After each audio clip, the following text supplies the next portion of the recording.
Olá meus amigos, eu sou o Marcos e bem-vindos a mais uma Lógica de Tudo, o programa que desmembra filmes em busca de lógica ou a falta dela. E no episódio de hoje a gente vai falar sobre Uma Noite Alucinante, A Morte do Demônio, ou ainda comumente chamado pelo seu título original, Evil Dead, de 1981. Esse projeto tão memorável surgiu quando um grupo de amigos da faculdade que tinham um bom currículo em alguns filmes feitos em Super 8, como Clockwork e It's a Murder, decidiram juntar as economias, trancar os cursos que cada um era matriculado e fazer um filme de terror de verdade, já que eles estavam um pouco insatisfeitos com as produções da época. Esse grupo era composto pelo produtor Rob Tappert, o ator Bruce Campbell e os irmãos Ivan e Sam Raimi, esse último sendo o grande nome por trás desse primeiro filme, sendo seu diretor e roteirista. Para conseguir o orçamento necessário, a turma primeiro produziu um curta-metragem chamado Within the Woods, como prova de conceito, filmado sob o orçamento de $1.600. Esse curta foi exibido a alguns investidores que compraram a ideia e ajudaram a bancar o filme final, que acabou custando mais de $300 mil,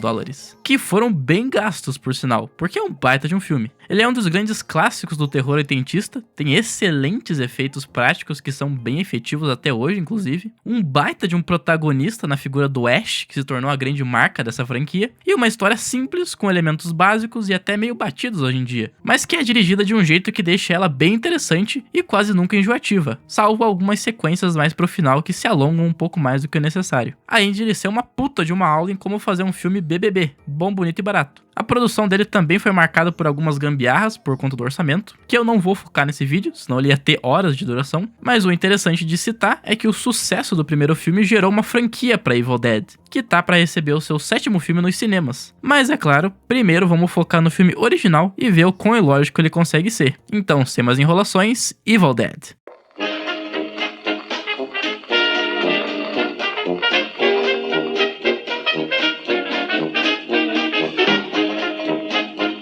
O filme começa nos apresentando um grupo de amigos que estão indo passar o fim de semana numa cabana isolada no meio do mato. A gangue é composta por Scott e sua namorada Shelly, Ash e sua namorada Linda, não que eu ache ela bonita, esse é só o nome dela, e a seguradora de vela do grupo e irmã do Ash, a Cheryl. No meio do caminho para essa cabana, os jovens já quase vão conhecer Jesus 2 vezes. Na primeira eles quase batem de frente com um caminhão e na segunda eles quase despencam de uma ponte muito segura. Não deixem que isso as engane, garotas, a ponte é sólida como uma rocha.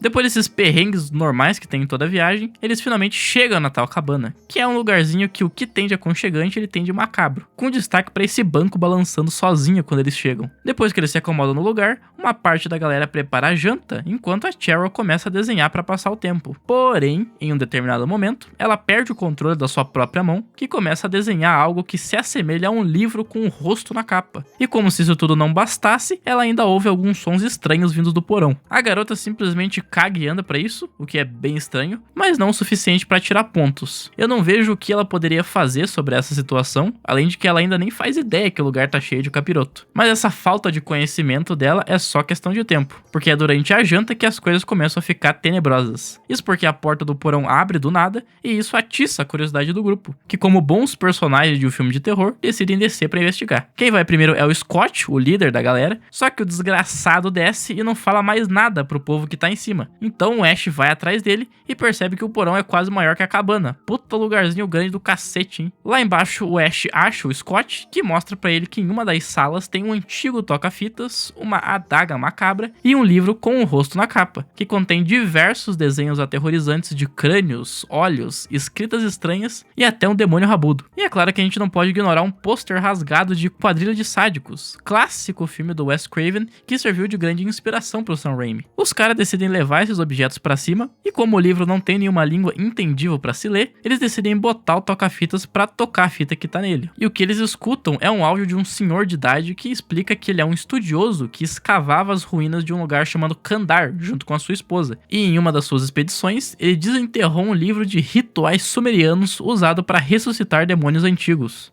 Chama-se Naturan Demando. Em tradução aproximada, o Livro dos Mortos. Além disso, a capa do livro foi feita com pele humana e o seu conteúdo foi escrito com sangue, o que já seria um ótimo motivo para desligar essa porra dessa fita, jogar esse livro no porão e dar no pé. E inicialmente eles até pausam a fita, só que o merdinha do Scott insiste em continuar ela até o áudio recitar um ritual completo que acorda os demônios tudo. Desliga! Bom, primeiramente, quem que recita em áudio um ritual que invoca entidades? O livro é feito de resto humano, cara. Quem fez isso já não tem boa intenção. E tu vai lá e ainda lê o que os caras escreveram? E se gravar isso já é ruim, imagina tu achar essa fita num lugar isolado, no meio do nada, e ouvir. Daí é só burrice. E por essa burrice, eu vou tirar 2 pontos.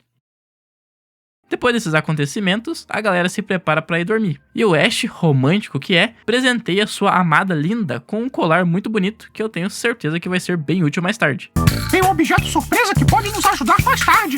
No seu quarto, a Cheryl ouve uma voz vindo do meio da floresta e na maior inocência, ela sai da cabana para investigar. Aí é loucura. Quem que sai investigar barulho do lado de fora depois de ouvir isso? Junte-se a nós. Por mais essa burrice da Cheryl, essa cena vai ter que perder 2 pontos. Seguindo a voz macabra, a Cheryl acaba sendo atacada por raízes de árvores possuídas, que não só a atacam como a abusam. Essa cena inclusive virou uma marca pra franquia, particularmente pra galera da produção, que se arrependem de terem colocado ela aqui por inúmeras razões. A mais óbvia é que ela acontece de graça e não tem nenhum impacto pra trama, o que resultou na ausência de qualquer conteúdo que envolva violência sexual das continuações. Mas enfim, continuando, a Cheryl consegue se livrar da árvore e voltar pra cabana, onde ela convence o seu irmão a levar ela pra cidade pra passar a noite em um lugar mais tranquilo. Só que chegando na ponte, eles encontram ela totalmente destruída, isolando o grupo do resto do mundo. De volta na cabana, o Ash termina de ouvir a fita do arqueólogo, onde ele descobre que uma vez que os demônios possuem uma pessoa, o único jeito de pará-los é pelo desmembramento. E essa informação vai se tornar bem útil bem rápido, porque o primeiro dos demônios se manifesta no corpo da Cheryl, e ele já chega mandando a letra pra galera, avisando que tá todo mundo na merda. Eu vou matar todos vocês aqui, hein? E tão mesmo, porque a Cheryl demônio já começa enfiando um lápis no calcanhar da Linda e nocauteando o Ash e a Shelly. Quem consegue parar o bicho é o Scott, que empurra ele pra dentro do porão e consegue trancar ele lá. Depois dessa adrenalina toda, o grupo se reúne pra discutir o que fazer e como fugir dali, e em um determinado momento, a Shelly vai pro quarto tentar dormir e é rapidamente pega pelas forças do mal. Aí o Scott vai de quarto em quarto da cabana procurando por ela, até que ele é encontrado.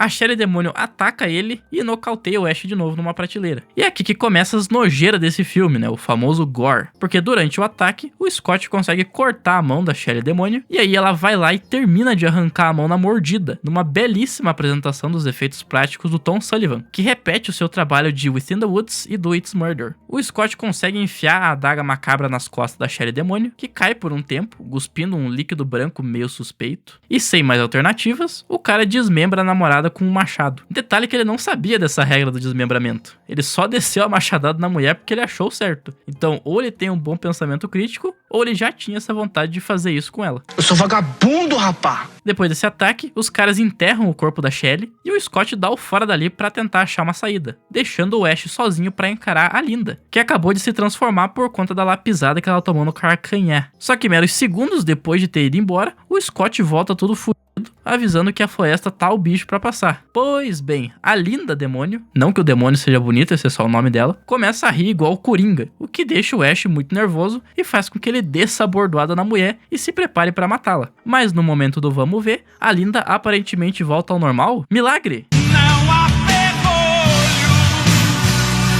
nem portas.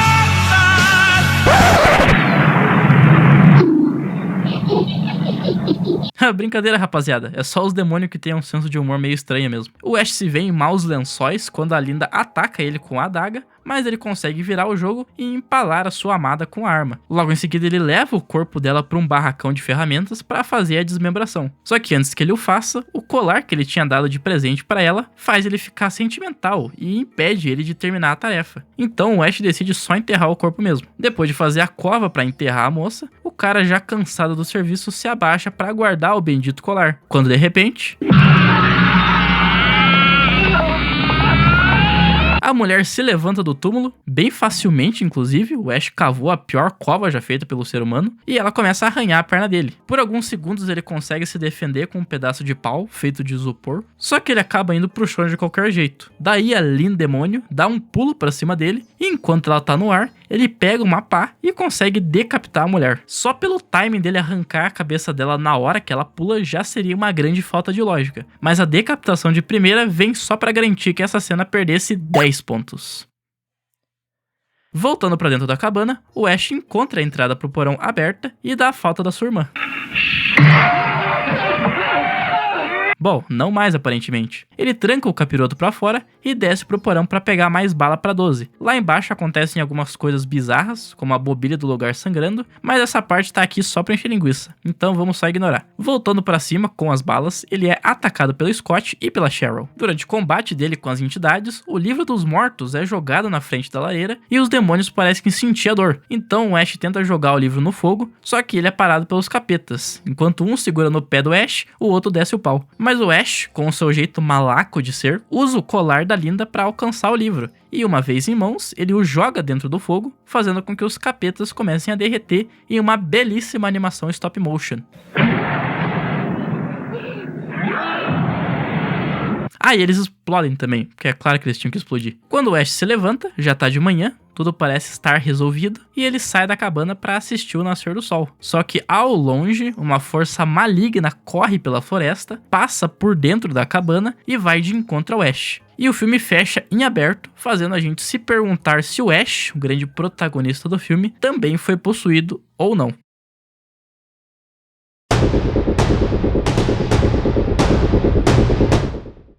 Uma Noite Alucinante, A Morte do Demônio, perdeu 14 pontos de lógica, se tornando o filme mais lógico coberto no canal até agora. Desses 14, 4 foram de ilogicidade simples e 10 foram de extremas. E restando 86 pontos de lógica, ele cai na categoria aceitavelmente lógico. E foi isso, meus amigos. Se vocês gostaram, deixem um like e compartilhem o vídeo para espalhar o trabalho do canal para mais pessoas. Comenta aí embaixo sugestões de melhorias para os próximos vídeos, o que você concorda que não faz sentido, o que você discorda, e principalmente deixem outros filmes que vocês queiram ver sendo analisados aqui no A Lógica de Tudo. No próximo vídeo do canal, a gente volta para Haddonfield para fechar a segunda trilogia da franquia Halloween. Com chave de ouro? Talvez, não sei. Mas até lá, um abraço e até mais.